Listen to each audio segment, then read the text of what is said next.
There have long been accounts of lightning forming itself into a ball. These accounts were treated by scientists with great skepticism for a long time. However, there are so many of them now, and even many dubious videos of ball lightning, that many scientists have come to accept that it probably is a real phenomenon. Here's an account from Tsar Nicholas II which I found on Wikipedia. Once my parents were away and I was at the all-night vigil with my grandfather in the small church in Alexandria. By the way, his grandfather is Emperor Alexander II. During the service there was a powerful thunderstorm. Streaks of lightning flashed one after the other, and it seemed as if the peals of thunder would shake even the church and the whole world to its foundations. Suddenly it became quite dark. A blast of wind from the open door blew out the flame of the candles, which were lit in front of the iconostasis. There was a long clap of thunder, louder than before, and I suddenly saw a fiery ball flying from the window straight towards the head of the emperor. The ball, it was of lightning, whirled around the floor, then past the chandelier and flew out through the door into the park. My heart froze. I glanced at my grandfather. His face was completely calm. He crossed himself just as calmly as he had when the fiery ball had flown near us, and I felt that it was unseemly and not courageous to be frightened as I was. I felt that one only had to look at what was happening and believe in the mercy of God, as he, my grandfather, did. After the ball had passed through the whole church and suddenly gone out through the door, I again looked at my grandfather. A faint smile was on his face, and he nodded his head at me. My panic disappeared, and from that time, I had no more fear of storms. This is a fairly typical account. A particularly strange feature of ball lightning is it often seems to float around like this, and often changes direction. If it is a real phenomena, as it seems to be, no one knows exactly what causes it. One theory is that ball lightning is a kind of vortex. In other words, there's some kind of spinning circular motion involved, meaning it's something like a smoke ring, except some kind of electrical phenomenon is also somehow mixed up in it.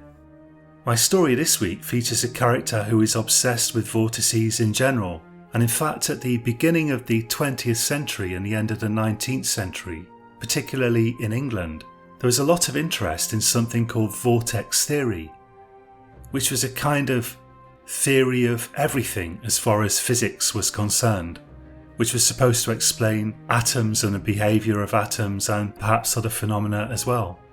This theory fell out of favour partly because it was just too flexible, and you could always explain anything with the right combination of vortices. And also the idea of the luminiferous ether, a very subtle, thin substance that pervaded the entire universe, also fell out of favour in physics because Einstein's theory of relativity basically seems to disprove its existence. Clearly, atoms can't be vortices in the luminiferous ether if there is no luminiferous ether. But it is still possible that ball lightning is some kind of vortex phenomenon.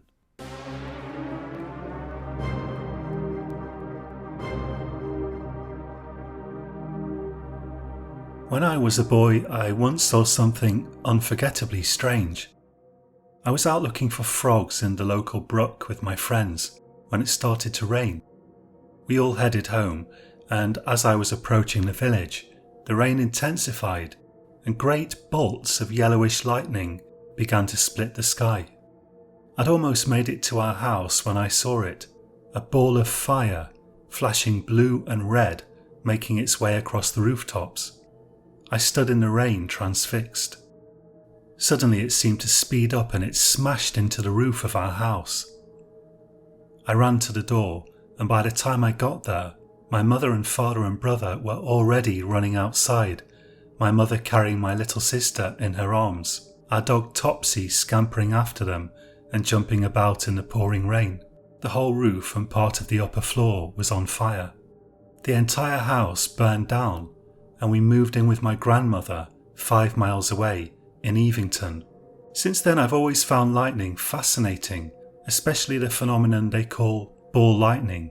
When people scoff and say it's not real, I tell them it is because I saw it with my own eyes and it burned our house down.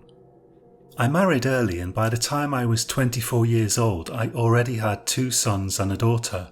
Things were going fairly well for us until our eldest son, George, fell ill with a wasting disease. The doctors thought it was probably an atypical form of consumption.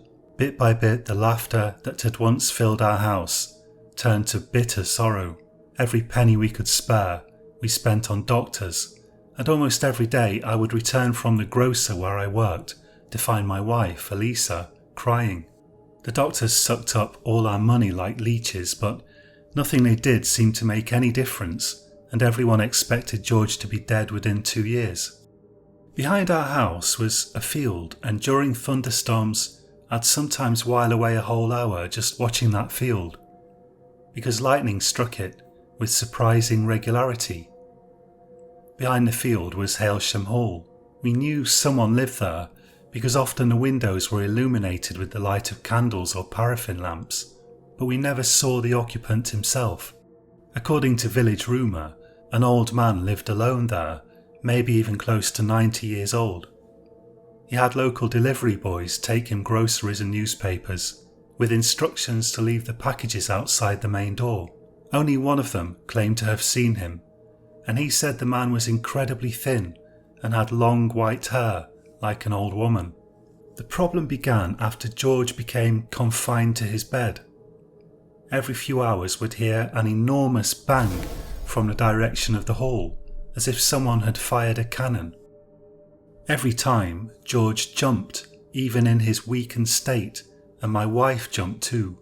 Finally she said to me, "Henry, can you go over there and tell whoever it is to stop making that cursed racket?" My wife didn't usually use such strong language, but her nerves were badly frayed. "Isn't it a farmer shooting at something somewhere?" I said. "Maybe it's old Bill."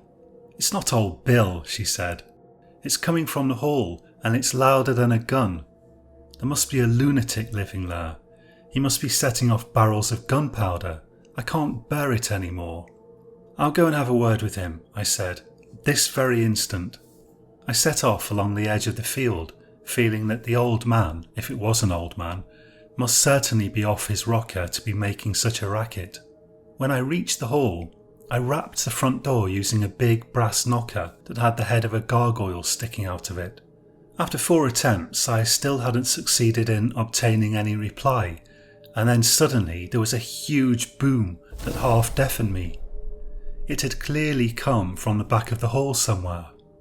I walked around the side of the hall, searching for the source of it. The hall itself must have been beautiful once, but it had seen better times. By 1896 it needed a good clean and serious attention from a gardener. It was surrounded by high metal fences that had begun to rust quite severely, and at the side was a passageway leading behind the hall. At the back I discovered a wall with a door in it, probably a herb garden, I thought. The door wasn't locked, so I went in.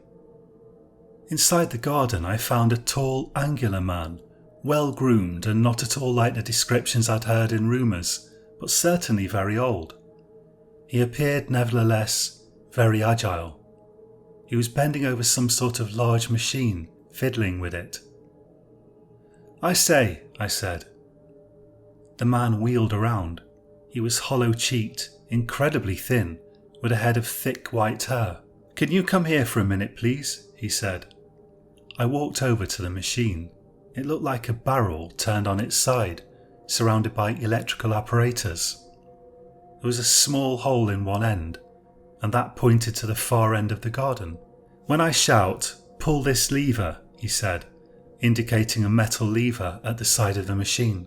Then he strode over to the far side of the little walled garden, which I would estimate to have been perhaps 50 feet in length, and picked up a red clay brick. "Now," he said, holding the brick in front of himself and slightly to one side. I pulled the lever and there was an absolutely deafening boom. Then about 2 seconds later, the brick abruptly disintegrated almost completely into powder. "Excellent," he said, dusting himself off and walking back towards me. "What just happened?" I asked, perplexed. "The machine creates an intensely powerful gaseous vortex complex," he said. "It will destroy any rigid material, but it's easily stopped by anything soft. Naturally, it's important to keep one's mouth closed when performing the experiment." "That's amazing," I said. My ears were ringing, and his voice sounded slightly muffled. How he had withstood multiple such booms without going deaf was and is still a mystery to me. "You're aware of vortex theory, no doubt," he said. "No, I don't believe I am," I replied. "You see, all material substances are simply vortices in the luminiferous ether," he said. "I believe I'm quite close to being able to prove it. I can show you my calculations if you're interested." "Actually, I came here to ask if you could possibly stop making this noise," I said. "My son is seriously ill, and my wife's nerves are in a rather precarious state." "Oh," he said. "I'm sorry to hear. Well, I believe I have performed sufficient experiments of this type at the moment. You won't hear another peep from me, dear boy, I assure you." "That's very kind of you," I said. "I assume you have heard of the new state of matter that was discovered by Sir William Crookes 17 years ago," he said. "They are calling it plasma." "I'm afraid I haven't heard of that either," I replied. "Oh well, not to worry," he said. "Come into the hall and we'll have a cup of tea. You're at least a tea drinker, I presume." "Certainly," I said. He led me to the kitchen where he had a small fire going in the stove. As he passed through the kitchen doorway, he suddenly clutched his chest and broke out into a sweat, falling back heavily against the doorframe. "Are you all right?" I asked in alarm. "I'll be fine in a moment," he said breathlessly. "Some problems with the old ticker. I'm afraid I'm not long for this world." After a minute, he continued into the kitchen, swaying very slightly. I offered to help prepare the tea, but he shooed me aside, insisting that since I was a guest, he must make the tea. He served the tea in slightly cracked old china, in a vast room with a dusty dining table. I was pleased that he at least allowed me to help him carry the tea to the table. "I must apologise for the disarray," he said. "I dispensed with all the staff when my wife died. You're the first person to visit the place since then. I seem to have rather thrown myself into my work. To tell you the truth, I haven't felt able to face anyone in a long time." "When did your wife die?" I said. "Oh, that would be 1865, he said, "which is, what is it now?" 1896, I replied. 31 years ago, he said, sadly shaking his head. "What exactly is your work?" I asked. "You're researching vortices." "You've already seen one of my creations," he said. "However, I have something far more interesting that I'm working on. I believe it's almost complete. Would you like to see it?" "Most certainly," I said. "Come this way." He led me to a set of dark steps leading into a cellar. At the top I hesitated. This man was clearly not 100% the full ticket. What if he tried to stove my head in with a lead pipe? But I reassured myself this was merely a lonely eccentric who, after the death of his beloved wife, had devoted himself to science with considerable success. I followed him down into the darkness. At the foot of the cellar steps was a second door. As he opened it, a brilliant violet light flooded out. Inside I saw something the like of which I had not seen since I was 7 years old. In the middle of the large cellar hall, surrounded by scientific apparatus, was a ball of violet flames, crackling and hissing. It precisely resembled the ball of lightning that I had seen as a boy, except for the colour, which was more violet than flame-coloured. "What is it?" I said, awestruck. "Ah, you see, it's a self-sustaining electro-pneumatic vortex," he replied. "Really, it's not unlike a smoke ring, except for the spherical shape, which is due to rapid oscillation of the ring. The vortex sustains itself partly through fluid dynamics and partly via electromagnetic effects. I'm supplying this one with power continuously, but I believe that out in the open, under the correct conditions, One of these might sustain itself for a considerable time by drawing power from an electrical storm. It's incredible, I said. I'm so glad you like it, he said. What do you intend to do with it? I asked. I believe these electrical spheres could form the basis of a powerful weapon, he said. Suppose, for instance, the French were to attack us again. Imagine a navy able to project balls of lightning at enemy boats.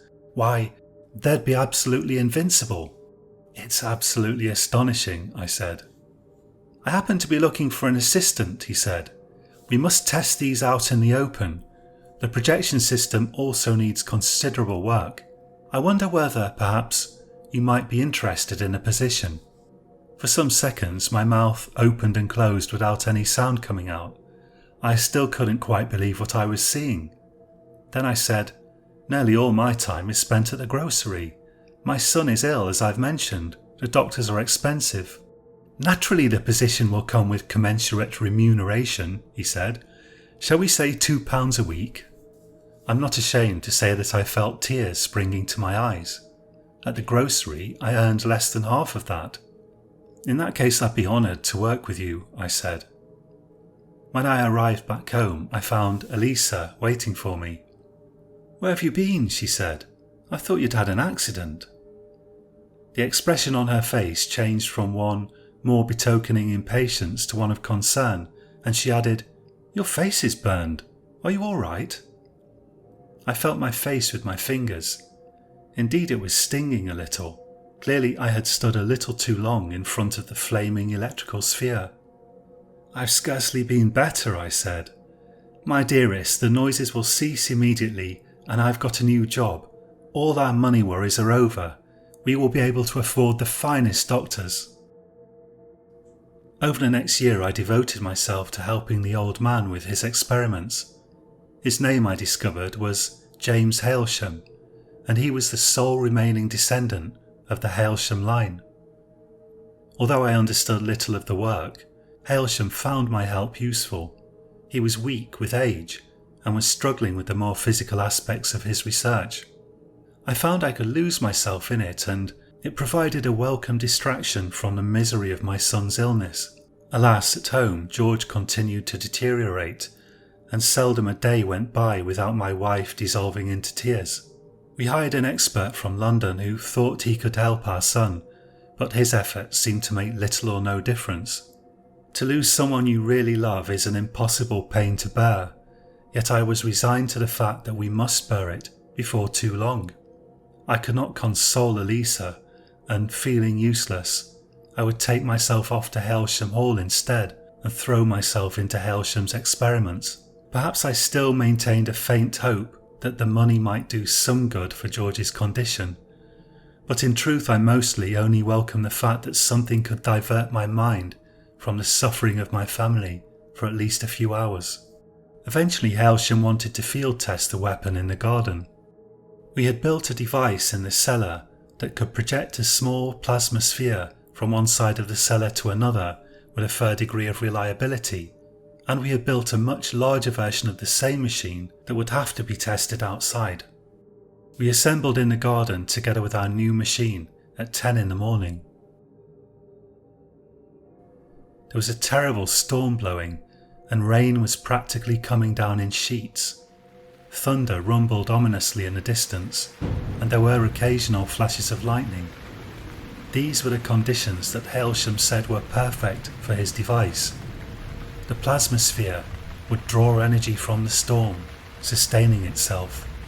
I had erected a small gazebo to shelter us and the apparatus from the worst of the rain, and there we stood together with half of our apparatus.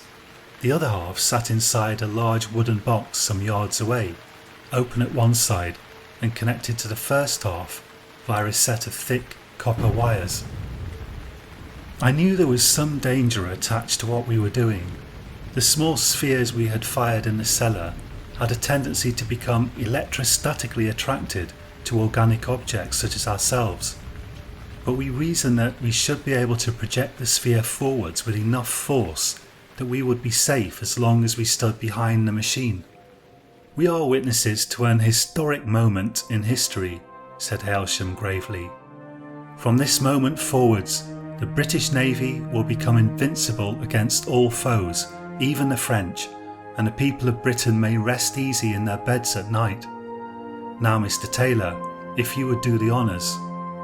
I had already fired up a small steam engine which sat puffing on the ground beside us. It was only necessary to open a valve and charge the coils. I carefully pulled the operating lever, and a flaming violet sphere, perhaps 4 feet in diameter, began to form itself only yards away from us. "Stand by to activate the projection charge," said Hailsham excitedly. A second lever would project the sphere against a target we had set up at the far end of the garden, consisting of a small tower of bricks with a cabbage balanced on top. At a certain moment, when the sphere had become so bright that I could barely look at it, Hailsham waved his hand and I pulled down sharply on the lever. The plasma ball seemed to leap forwards with tremendous speed till it was halfway towards the target, but then it abruptly stopped, hopping sinisterly just above the ground. "It must have generated a dipole between itself and the machine," said Hailsham in a panic. "Shut the machine down immediately. Activate the earthing rod." I did as he asked, but the sphere continued to hover ponderously in the middle of the garden. Then, as I came around the generator to stand at Hailsham's side, the unthinkable happened. The sphere started to drift towards us. "Back away," said Hailsham, almost frozen with fear.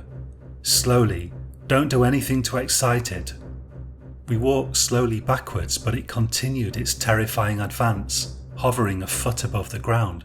The rain half blinded us as we moved out from under the gazebo, and I wondered whether Hailsham's health would withstand the shock of the cold water even if the sphere didn't get him. The problem we had was that the entrance to the garden and the only exit stood over to one side. It would be impossible to leave the garden and keep the gazebo between us and the sphere. I had to make a choice, and seeing the steady advance of the grotesque fiery ball, I chose to edge towards the exit. There was a certain point when the sphere appeared to arrive at a decision, although of course this was only the result of a playing out of electrostatic forces. It abruptly changed course and sped up, heading directly towards me. At that point I bolted for the door. The sphere was almost upon me by the time I got through it, and as I closed the door behind me, I could hear a ferocious crackling and spitting as it turned raindrops to mere vapour. On the other side of the door I breathed a partial sigh of relief, but I knew Hailsham was still trapped in the garden with it. My hope was that the sphere would remain on the other side of the door, sensing my presence, and would gradually burn itself out there, in spite of all Hailsham had argued about the sphere drawing power from the storm. Turning to face the door behind which my adversary sparked and hummed, I backed slowly away. It was then that my attention was caught by a horrible violet light coming from above me. I looked up to see the sphere rising over the garden wall. At that point I abandoned all caution, and I turned and fled, my feet given wings by the purest terror. I ran out of the front gate of Hailsham Hall and crossed the little lane into the field that separated the hall from my house, leaping over the gate like a gazelle, hoping the sphere would fizzle out in the field over wet ground. Every time I turned around to look, the sphere seemed to be following me, heading directly for me. It crossed the gate at a height of about 10 feet and continued to follow me into the field. I realised that I couldn't very well head towards my house. I'd be effectively leading the sphere to my very home, so I took off up the field, running parallel to the row of houses at the other side, of which mine was one. The sphere swerved and followed me unrelentingly. By the time I'd reached the top of the field, it was almost upon me, bearing down me from above, and I changed course and ran towards the other side of the field, and then back towards the gate at the far end, where I had originally entered. Every time I turned around, the sphere seemed to be closer than before, and I was thinking of diving into the ditch at the far end and hoping for the best, when Hailsham appeared. He was waving his arms like a lunatic and running directly towards me. "Run for your life," I shouted at him, but he took no notice. It dawned on me that he was deliberately attempting to attract the sphere in a noble act of self-sacrifice. As I neared the gate, he approached me, jumping up and down, waving his arms and shouting. "Come and get me," he screamed at the sphere. "Here I am, come over here." The sphere seemed to become momentarily indecisive, and it vibrated and struck out tentacles of electric arcs in my direction. Then abruptly it changed course and began to make for Hailsham. He ran down the field, roaring like a lunatic, the sphere chasing him and quickly closing in on him. In horror, I realised that in spite of Hailsham's undoubted good intentions, he was leading it exactly the direction that I didn't want it to go, towards my house. I began to shout at him, but he couldn't hear me over the rain and the crackling and his own half-demented screaming. He was 3/4 of the way towards the row of houses when he stopped, clutching his chest. Suddenly, he fell to the ground. The sphere dove down upon his body like an eagle pouncing on a mouse. The crackling intensified and flames and sparks shot out in all directions, and I saw Hailsham's jacket and trousers catch fire, but then the sphere seemed to rebound and it shot up into the air and towards my house. It was heading directly towards the room on the upper floor where George lay slowly dying. There were a few moments when its pace seemed to slow, and I hoped against hope that it would finally lose its form and arc into the nearby trees. But then, with a movement that seemed almost possessed of a demonic sentience, it shot into the window of George's room. The window shattered, there was a terrific bang, and a large portion of the brickwork around the window simply crumbled and fell to the ground. Enormous violet sparks arced to the ground, and a huge cloud of dust engulfed the whole of the upper floor of my house. I fell to my knees and shouted, "No!" But then my eyes fell on Hailsham's still burning body, and I jumped up and ran to him in a sort of crazed, delirious ecstasy of horror. I saw immediately, even from a distance, that Hailsham was quite dead, and I ran onto my house with a speed that I had not even been able to muster when running for my own life. I found my wife nursing George's body in the remains of his room, the wall of the room largely blown away, my youngest son and my daughter standing miserably watching with wide, terrified eyes. Yet as I knelt down next to my wife, I saw that George, incredibly, was still breathing. His skin was burned and his bedclothes reduced half to ash, but he was alive. Over the next week it was touch and go with George. His breathing was horribly laboured and he was in immense pain, but it turned out that at least his burns were superficial, if extensive. We had no choice but to continue living in our half-ruined house. I began to gradually patch up the brickwork as best I could. My wife barely spoke to me. I knew she blamed me for what had happened to George. 3 days later, the papers announced that a funeral was to be held for Hailsham. I decided to attend. What had happened, in my view, was scarcely his fault, but rather a tragic accident. At the end, he had sacrificed his life in an attempt to save mine. Aside from the vicar, there was only one other person at Hailsham's funeral, a hard-looking businessman of perhaps 50 years of age. I introduced myself. "I'm Hailsham's cousin," he said. "I expect I shall be taking over the hall. What do you plan to do with it?" I asked. "I intend to have the place knocked down," he answered. "I live in London and I haven't the time to maintain it." In the days following the funeral, we began to notice something rather curious. In spite of his pain, George seemed distinctly better. His cough subsided and he stopped wheezing.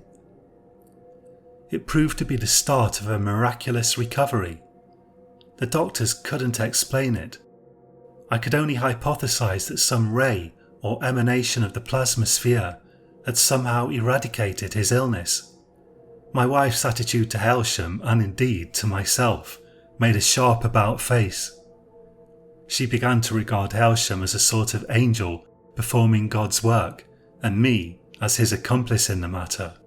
2 weeks after Hailsham's death, there was a knock at the door and we opened it to find a serious-looking gentleman dressed in rather formal attire standing outside.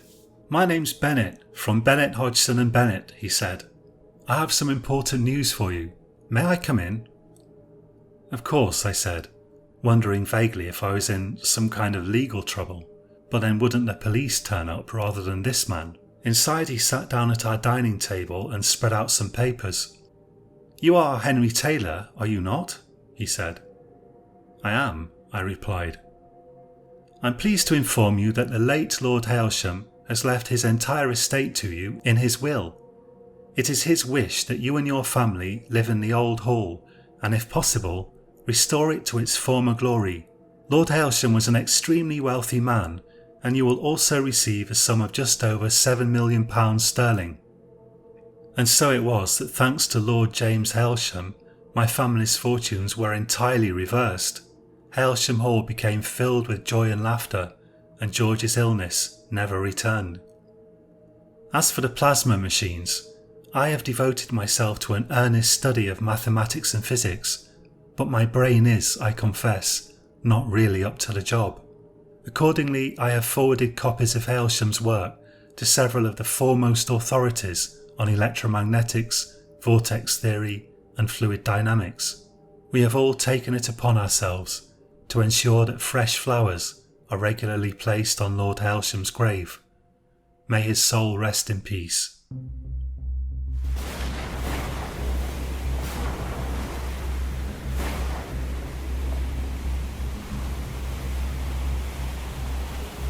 You've been listening to Science Horror. My name's John Purcell and all stories on this channel are written by me. Thank you for listening all the way to the end. Do consider liking, commenting or subscribing if you haven't already.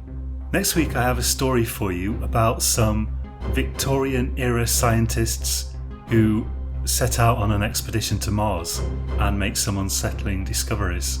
If H.G. Wells can send people to the moon in about 1901, I don't see why I can't send people to Mars in about 1906. Come to think of it, that probably makes them Edwardian era rather than Victorian era. Do join me again for that next Monday, and until then, have a good week and sleep well.